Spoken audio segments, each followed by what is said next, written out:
Dear DJ Mayora, alam ko, hindi niyo po ako kilala at sana'y mapansin mo ang aking kwentong pagmamahal.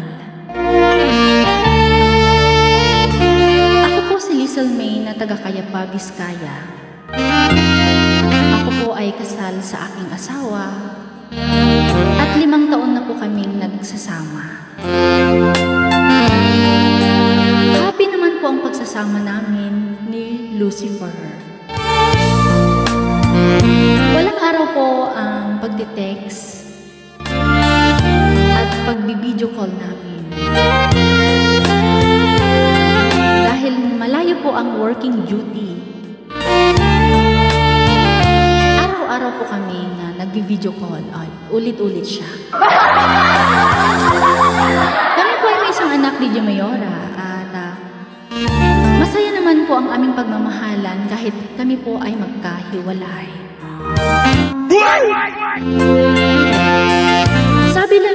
Sabi nila DJ ay lahat daw ay may happy ending. Pero bakit ako po ay may hangganan? Isang araw po ay sinurprise ko po si Lucifer sa kanyang studio apartment para po sana sa promise ko sa kanya na sundan namin si baby para may kalaro ang aming anak. Ay, sana. Kasi ako po ang na-surprise dahil nahuli ko po ang aking mister at ang aking batang kapatid na naka-69 position po sila.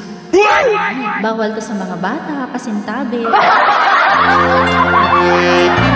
Nakakita din po ako ng mga kondom sa lugar na nangyari ang krimen. Ay, krimen. Nabigla po ako DJ at hindi ako makapaniwala sa aking nasaksihan.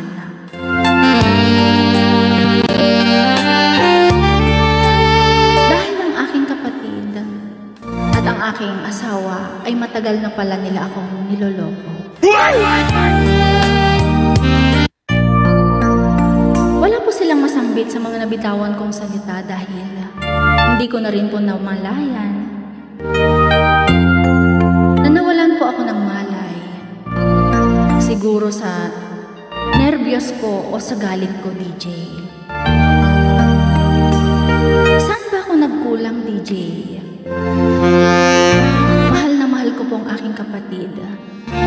Hindi po ako makapaniwala na ang kapatid ko pala ang karibal ko sa mister ko.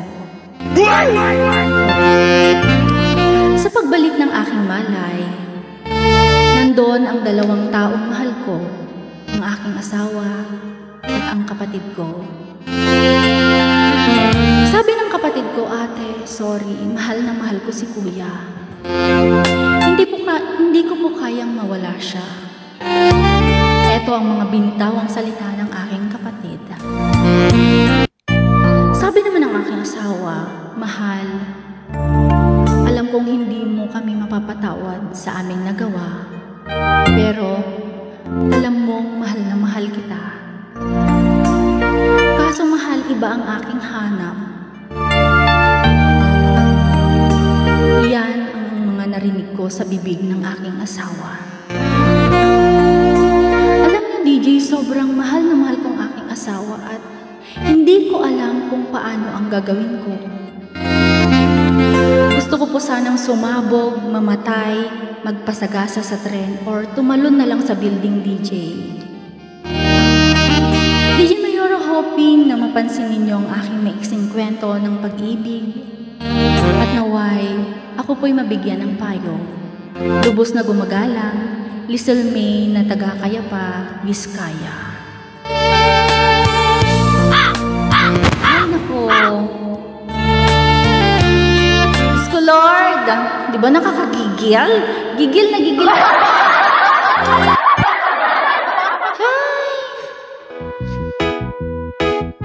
Anyway, Lizel, kung nasaan ka man ngayon, magpakatatag ka, kumare ko. Ikaw ba naman ang nakakita ng 69 position?